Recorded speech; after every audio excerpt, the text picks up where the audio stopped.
साझा टिभी समाचारमा प्रकाश भण्डारीको नमस्कार। सुरुमा प्रमुख शीर्षकहरू। माधव नेपालको पार्टीले आगामी चुनावमा एउटा वडा सदस्य पनि जित्दैन, केपी शर्मा ओली। एमसिसी संसदबाट अनुमोदन गराउने प्रस्ताव नेपालकै रहेछ, बाबुराम भट्टराईको भनाई। निपा भाइरसको संक्रमणबाट बच्न स्वास्थ्य मन्त्रालयको अपिल।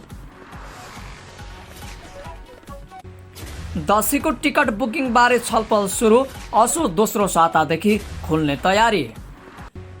र प्रतिनिधि सभाको बैठक असो 4 गतेसम्मका लागि स्थगित। अब समाचार विस्तारमा। नेकपा एमालेका अध्यक्ष केपी शर्मा ओलीले माधव नेपालले पार्टी विभाजन गरेर पतनको बाटो रोजेको आरोप लगाएका छन्। एमालेले झापा जिल्ला कमिटी बिर्ता बोर्डमा आयोजना गरेको अगुवा कार्यकर्ता भेलालाई सम्बोधन गर्दै उनले भने, हामीलाई सरकारबाट कसैले हटाउन सक्ने थिएन। एमालेमा अनुशासनहीन कालो टिका लगाउने काम माधव नेपालले गरे। एमाले सरकार हटाउने मुख्य व्यक्ति माधव नेपाल नै हुन्।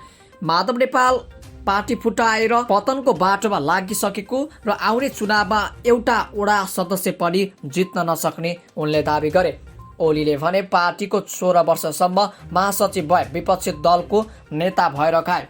हामीले प्रधानमन्त्री बनाइदियो। खानु खाएपछि 240 सिटमा जम्मा 33 सिटमा झरेर मैले पार्टी चलाउन सकिनँ भनेर महासचिवबाट आफैले राजीनामा गरेर हिँडे।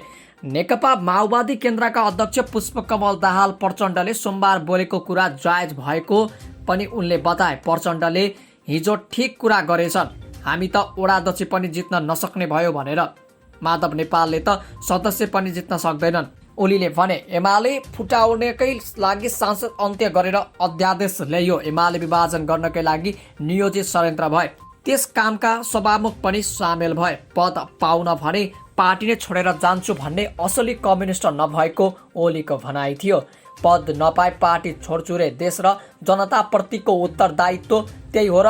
पद पाइएन भनेर छोडेर जान्छु, त्यस्ता पनि कम्युनिस्ट हुन्छन्। सबैको पालो आउँछ, पदको लागि मरिबेट्ने होइन, ओलीले भने।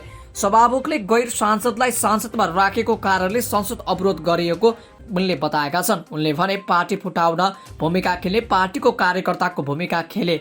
गैर सांसद राखेर संसद चलाउन खोजेका छन्। हामीले जायज काम गरेका छौँ, यो विरोध कायमै रहन्छ। प्रधानमन्त्री शेरबहादुर देउबा सरकार परमादेशबाट आएको जनताप्रति काम गर्न नसक्ने उनले दावी गरे। यिनीहरू चुनावदेखि थर्र भएका छन्।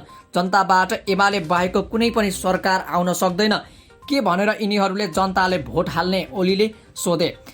आफूले दुवै छिमेकी मुलुकसँग बराबरीको हैसियतमा सम्बन्ध स्थापित गरेको भन्दै देउबा सरकारले बिथोल्न खोजेको आरोप समेत लगाएका छन्।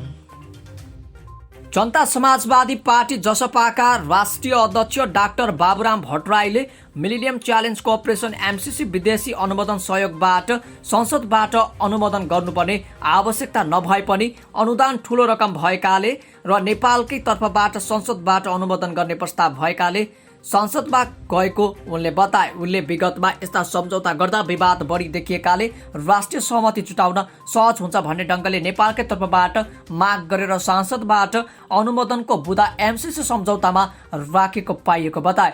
उनले एमसिसी बारे यति धेरै बहस र विवाद गर्न आवश्यक नरहेको पनि बताएका छन्। पूर्व प्रधानमन्त्री समेत रहेका डाक्टर भट्टराईले मङ्गलबार सिन्धुलीमाढी आयोजित पार्टीको संगठन सुदृढीकरण तथा जागरण अभियानमा सहभागी हुन सिन्धुलीमाढी आएका उनले पत्रकारसँग एमसिसी बारे विवाद अनावश्यक रहेको बताएका छन्। उनले नेपाल जस्तो भर्खर औद्योगिकरणतर्फ पाइला सार्दै गरेको मुलुकले केही चरणसम्म देशी विदेशी पुँजी परिचालन गरेर देशका विकास गर्नुपर्ने भएकाले एमसिसी कार्यान्वयन गर्नुपर्ने बताएका छन्। उनले राष्ट्रिय सहमति कायम गरी एमसिसी अनुमोदन गर्दा नै देशको हित हुने पनि बताएका छन्। एमसिसीको विषय अहिले पेचिलो रूपमा उठेको छ। उनले भने, यस्ता राष्ट्रिय मामिलामा प्रमुख दलबीच समझदारी बढाएर नै अघि बढाउनुपर्छ। भट्टराईले दलगत राजनीति र दलभित्र पनि गुटगत राजनीति गर्न राष्ट्रियताका प्रश्न गिजोल्न नहुने पनि आफ्नो मन्तव्यमा व्यक्त गरेका छन्। स्वास्थ्य मन्त्रालयले निपा भाइरसको संक्रमणबाट बच्न सबै नागरिकलाई अपिल गरेको छ। स्वास्थ्य तथा जनसङ्ख्या मन्त्रालयका प्रवक्ता डाक्टर कृष्ण प्रसाद पौडेलले निपा भाइरस प्राणघातक भएको उल्लेख गर्दै त्यसबाट बस्न अपिल गरेका हुन्। मङ्गलबार पत्रकार सङ्घको कुराकानीमा पौडेलले निपा भाइरस प्राणघातक भएको भन्दै कसैले पनि हेल्थ ट्राई गर्न नहुने बताए। उनले निपा भाइरसको कुनै भ्याक्सिन बनि नसकेकाले यसबाट बस्न सबै सचेत र सतर्क हुनुपर्ने बेला आएको बताएका छन्।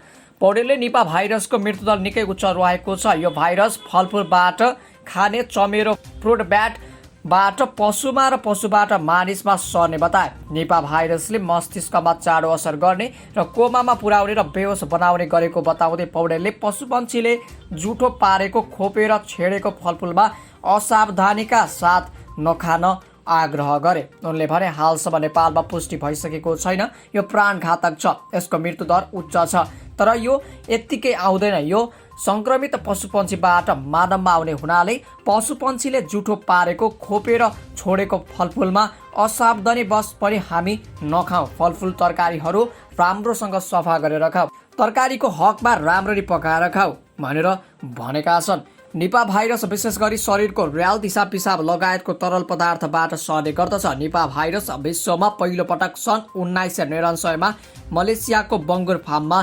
भेटिएको थियो। यातायात व्यवस्था विभाग र यातायात व्यवसायीले दशैं नजिकै गएपछि अग्रिम टिकट बुकिङबारे छलफल थालेको छ। विभागका प्रवक्ता लोकनाथ भुषालले व्यवसायीहरूसँग मङ्गलबारदेखि छलफल सुरु गरेको बताए। भुषालका अनुसार असोजको दोस्रो सातादेखि बुकिङ खोल्ने कि भन्ने छ, तर अहिले नै केही निर्णय नभएको उनले बताए। छलफल भइरहेको छ। प्रवक्ता भुषालले भने अबको 1-2 दिनमा कहिलेबाट खोल्ने समयको टुङ्गो लाग्नेछ। काठमाडौँ दशैंको बेलामा यात्रुलाई सुरक्षित ढङ्गले गन्तव्यसम्म पुर्याउने उनको भनाइ छ। कोभिड-19 सङ्क्रमणभन्दा अगाडि दशैंमा करिब 21 लाख यात्रुले उपत्यका छाड्ने गरेका छन्, तर कोभिड सङ्क्रमण फैलेपछि गत वर्ष उपत्यका छाड्नेको सङ्ख्या घटेको थियो।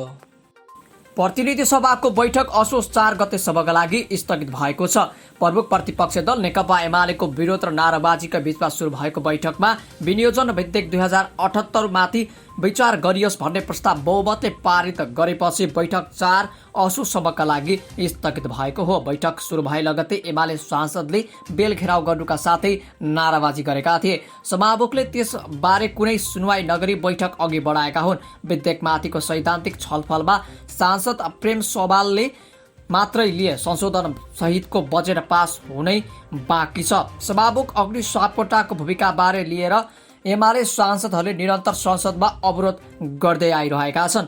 एमाले भदौ 23 गतेदेखि निरन्तर सांसद बैठकमा अवरोध गर्दै आएको छ। एमाले माधव नेपाल सहित 14 सांसद पदमुक्त भएको सूचना टाँस गर्नुपर्ने या सूचना टाँस नगरे सभामुखले राजीनामा दिनुपर्ने अडान कायम राखेको छ। यस्तै बैठकले 2 वटा शोक प्रस्ताव समेत पारित गरेको छ। प्रतिनिधि सभाको अर्को बैठक असोज 4 गते सोमबार बिहान 11 बजे बस्नेछ।